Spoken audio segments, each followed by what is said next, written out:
Florida, they're trying to get their hands on your money. Yeah, so the FBI is warning, don't fall for it. As News4Jax reporter Aaron Farrar tells us, these scammers are using threats.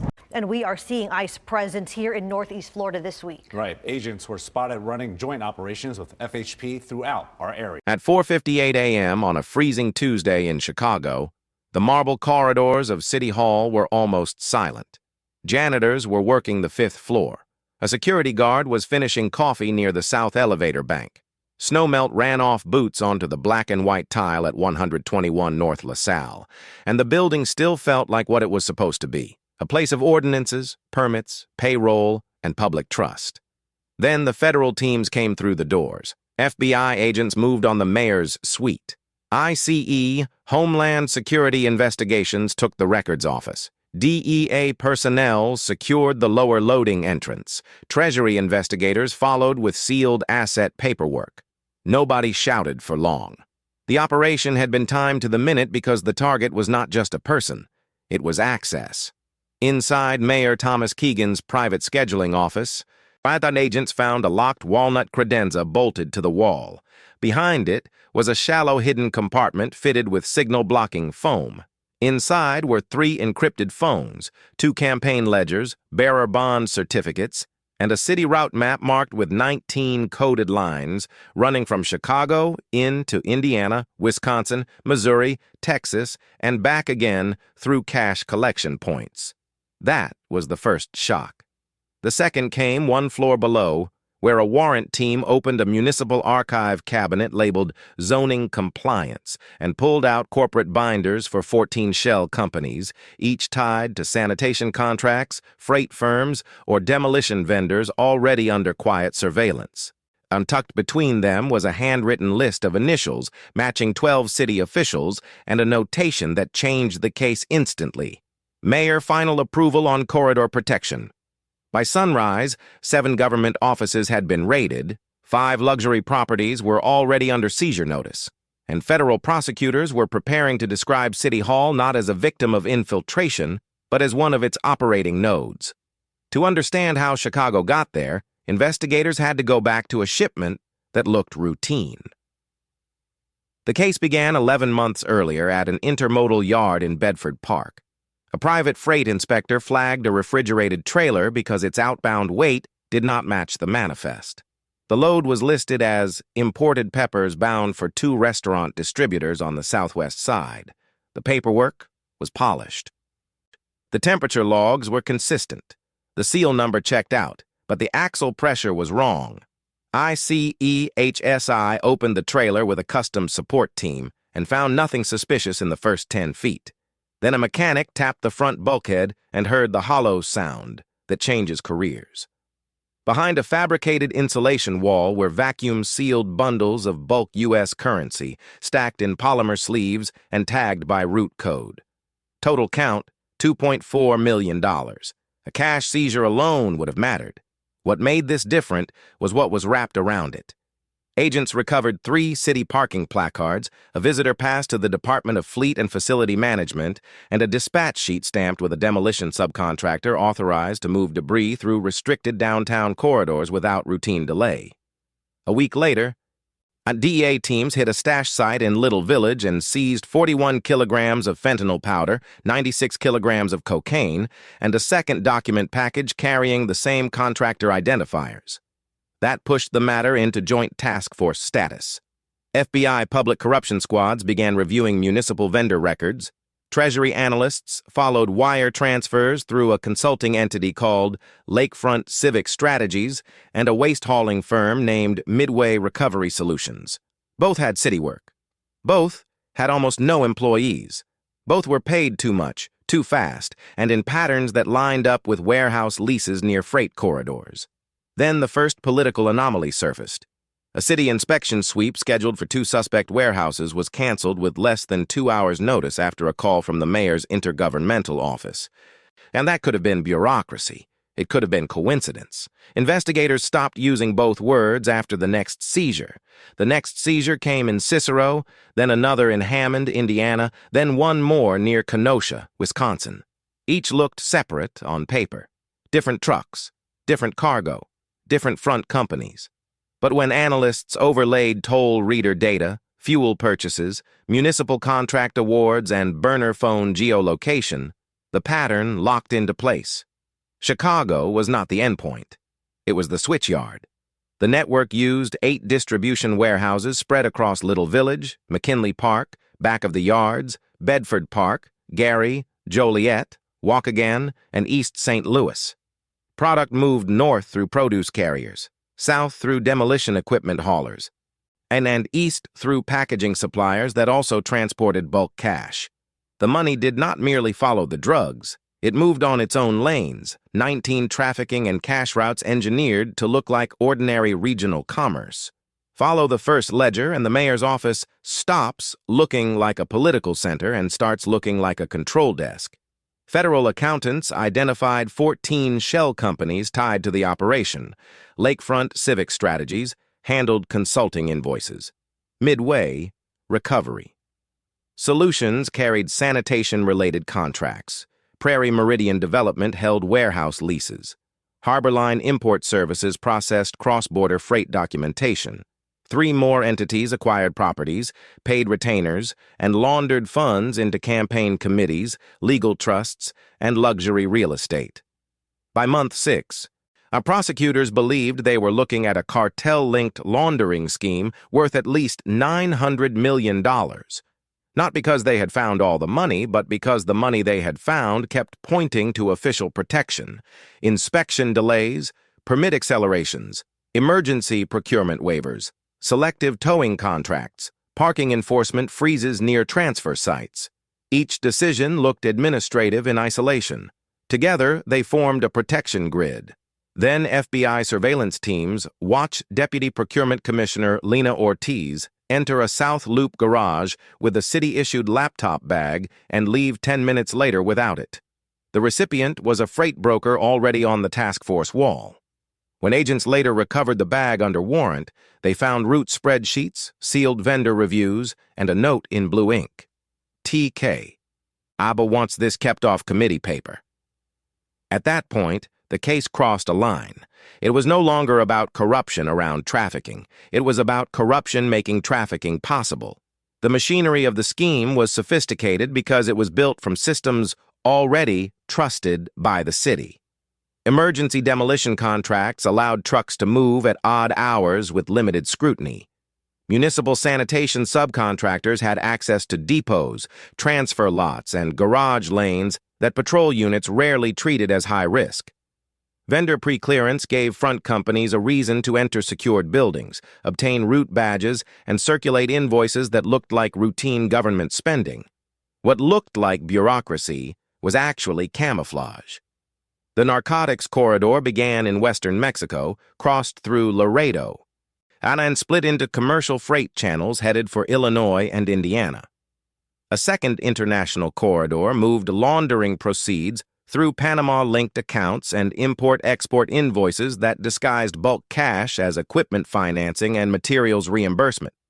Once the money hit Chicago, it was layered through property acquisitions, lobbying retainers, campaign donations, and contract overpayments. The city-facing mechanism was brutally simple. Friendly officials steered work orders to controlled vendors. Controlled vendors used legitimate loads to mask illicit movement. Warehouses received both city-linked equipment and cartel-linked product. Inspectors delayed scrutiny. Procurement officers accelerated payment. Political staff monitored committee calendars to keep paperwork from surfacing in public hearings. By the time cash reached real estate closings or offshore transfers, it no longer looked like drug money. It looked like municipal commerce. Agents found modified trailers with hydraulic wall panels, magnetic latch floors, and decoy tool chests large enough to carry currency bricks or fentanyl bundles. They found coded dispatch language buried inside mundane service emails. Concrete pickup meant southbound cash. Salt delay meant hold product at the warehouse. Blue route open meant a police or inspection corridor had been cleared. Remember that phrase. Blue route open. Because once investigators understood the language, every bland administrative action in the city's record system began to read like a logistics signal. The scheme survived not through spectacle but through paperwork. That is what made it dangerous. It did not fight the system. It borrowed the system's own credentials and moved under them.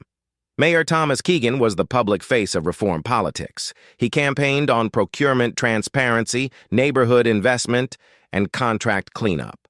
On camera, he looked disciplined, careful, almost technocratic. According to the indictment, that was precisely his value. He was not the street operator. He was the legitimizing seal. Lena Ortiz managed the contracting layer. She controlled which emergency vendors moved first, which reviews stalled, and which payment disputes disappeared. Marcus Reed, the city's deputy zoning administrator, handled warehouse insulation. Buildings that should have triggered fire, storage, or occupancy scrutiny kept getting deferments. And Alderman Victor Salas connected ward-level political muscle to distribution geography, steering attention away from transfer corridors in Little Village and back of the yards. The logistics corps sat outside government. Javier Cardenas, a freight broker with yards in Bedford Park, and Gary coordinated trailers, manifests, and driver rotation. Nicole Barrett, a campaign finance attorney, managed the laundering architecture through trusts, PAC vendors, and donor bundlers. Harold Wynn, a former police sergeant turned private security contractor, supplied off-duty protection and route intelligence around warehouse movements. Those were the visible nodes. The sealed affidavits named more. 12 city officials were eventually implicated, including procurement staff, inspectors, permit officers, and one executive aide in the mayor's suite. The network also relied on accountants, title agents, and customs facilitators positioned just far enough from City Hall to preserve deniability. No one person touched every layer. That was the design. Each actor handled one segment, one spreadsheet, one signature, one protected lane. And yet one fact kept returning in witness interviews and ledger notes. Major corridor decisions did not become final until Keegan's office signed off. That detail turned suspicion into command responsibility. Stay with that distinction, because it shaped everything that followed. The takedown was launched under an operation name that fit the case too well to ever be public by accident. Operation Blue Ledger. At 4:58 a.m., federal teams executed coordinated warrants across Chicago, Cicero, Bedford Park, Gary, Milwaukee, St. Louis, and San Antonio. FBI public corruption squads went after offices, homes, and digital records. IC, EHSI, and DEA moved on warehouse targets and freight yards.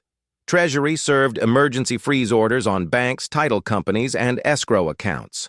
Chicago police units were informed only at the containment stage, after prosecutors concluded the operation could not risk a leak from inside the city apparatus.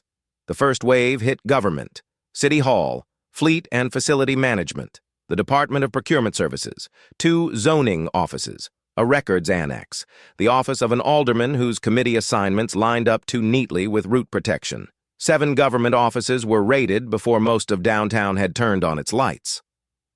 The second wave hit infrastructure. 8 distribution warehouses were shut down in less than 90 minutes. In Bedford Park, an agent cut through a false maintenance cage and found $11.8 million in shrink-wrapped cash, 218 kilograms of cocaine, and vendor files connecting city demolition contracts to southbound laundering runs. In Gary, Indiana, officers recovered fentanyl press dyes and printed packaging, branded as legitimate pharmaceuticals. In Milwaukee, a bonded storage site yielded route ledgers showing weekly transfers synchronized to municipal work orders in Chicago. Then, the numbers accelerated. By 8:15 a.m., 63 subjects were already in custody. By noon, the count reached 89 arrests across 5 states. 5 luxury properties were seized, including a Gold Coast penthouse, a Barrington estate, 2 lakefront homes in Michigan held through nominee buyers, and a ranch property outside San Antonio used for cash staging. And Treasury froze $320 million in assets tied to escrow pools, offshore-linked entities, and real estate paper already in motion. And then came the file that changed the political dimension of the case. Inside the mayor's scheduling office, FBI technicians imaged a secure tablet that contained private calendar overlays. Those overlays matched procurement approvals, canceled inspections, and warehouse movement windows with striking precision. The defense would later call them harmless planning tools. Prosecutors called them operational coordination records. By late afternoon, DOJ announced that a cartel-linked laundering network had embedded itself in municipal systems and used official city processes to protect narcotics movement and cash extraction. It was already one of the largest corruption trafficking cases Chicago had seen in decades. But the real weight of the case was still sitting in evidence bags, waiting to be counted. The evidence inventory was expansive, but it was also unusually coherent. This was not a chaotic pile of cartel residue. It was a business archive.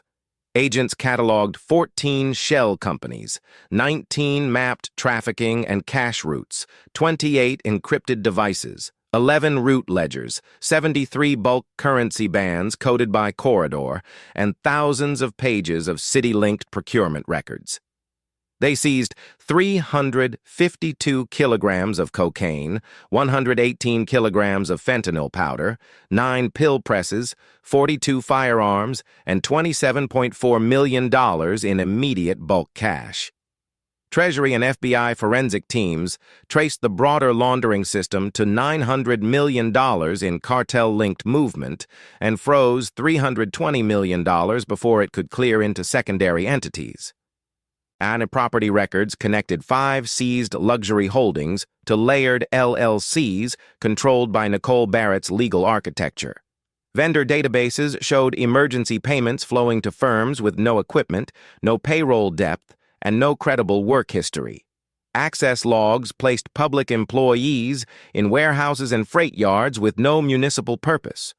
One spreadsheet recovered from Lena Ortiz's account compared route losses before and after executive coordination. There was also institutional damage. Internal investigators had to review pending city contracts, zoning actions, and procurement approvals that might have been manipulated to serve the scheme. Defense lawyers challenged old drug cases touched by compromised officers or tainted evidence channels. Federal monitors began asking whether municipal controls had failed through negligence, decapture, or design. By then, the scandal had widened beyond Chicago politics. It had become a case study in how logistics, laundering, and local government can fuse into one operating platform when oversight becomes negotiable. The human cost did not arrive in one dramatic scene. It arrived in neighborhoods that had been absorbing the consequences for years. Marisol Vega lost her 24-year-old son, Daniel, after he bought what he thought was oxycodone from a source later tied to one of the Little Village warehouse routes.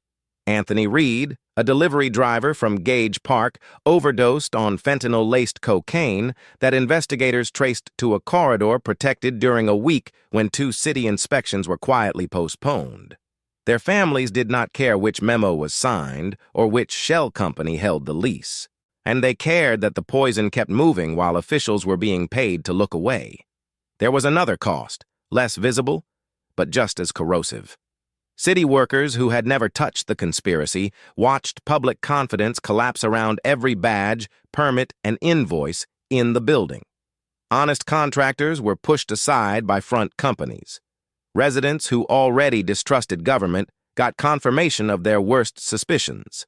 In immigrant neighborhoods near the freight corridors, federal affidavits described businesses used as camouflage, leaving legitimate owners to explain why their blocks had become synonymous with trafficking maps. That is how a cartel-linked corruption ring injures a city. It does not just move product. It warps trust, contaminates institutions, and teaches entire communities that the systems meant to protect them can be rented by the highest bidder. The legal reckoning moved in layers. Lower-tier warehouse operators flipped first, then dispatchers, then accountants. Nicole Barrett pleaded to money laundering conspiracy and agreed to explain the shell company structure. Lena Ortiz admitted to honest services fraud, bribery, and conspiracy after prosecutors showed jurors draft payment matrices tied to route protection. Marcus Reed and Victor Salas took separate plea deals as the documentary record around zoning delays and committee interference became impossible to explain away. Mayor Thomas Keegan chose trial. For 10 weeks, and federal prosecutors in Chicago laid out the core theory that Keegan used the authority of City Hall to shield a cartel-linked laundering and trafficking system disguised as vendor management and emergency contracting. They presented calendar overlays, witness testimony, property records, encrypted messages, payment chains, and ledger references that repeatedly linked executive office decisions to protected movement windows. The defense argued incompetence, political retaliation, and prosecutorial overreach. The jury convicted on racketeering conspiracy, bribery, money laundering, and conspiracy to facilitate narcotics trafficking. By sentencing, the case had produced 89 arrests, implicated 12 city officials, uncovered 14 shell companies, frozen $320 million in assets, seized 5 luxury properties, and shut down 8 distribution warehouses, and exposed 19 trafficking and cash routes operating across 5 states and 2 international corridors. DOJ called it one of the clearest modern examples of municipal systems being repurposed as criminal logistics infrastructure. That sounds like an ending. It is not. 2 foreign financial facilitators tied to the Panama Corridor were never arrested. One route architect based near Monterey disappeared before Operation Blue Ledger began. Federal monitors later found contract anomalies in adjacent jurisdictions that resembled early-stage versions of the same model: public-facing vendors, emergency waivers, warehouse access, protected movement, layered real estate. Chicago removed the ring. It did not eliminate the blueprint. That is the warning this case leaves behind. Such modern criminal enterprises do not always need tunnels, gun battles, or border chases to dominate a city. Sometimes they need procurement authority, scheduling control, freight access, and a few signatures in the right offices. When corruption reaches that level, City Hall stops being a symbol of civic order and becomes part of the supply chain. And once that happens, the next scheme is never as far away as the public wants to believe.